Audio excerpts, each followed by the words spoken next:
Baada hapo ndo kuna shida. Uvaaji uliozidi. Kuna mtu anavaa nyumbani masaa yote.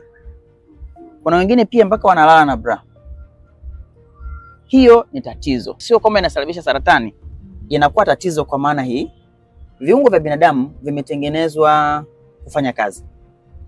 Unapokuwa unatembea, maana yake damu inazunguka. Kwenye kila kiungo inafanya kifanye kazi. Misuli ya hicho kiungo inakuwa inafanya kazi muda wote na damu inakuwa inazunguka muda wote. Unapokuwa umevaa bra, ile misuli ya titi inakuwa ifanye kazi. Inakuwa imewekwa kwenye parking kama mtu ambaye ana magongo. Kwa hiyo misuli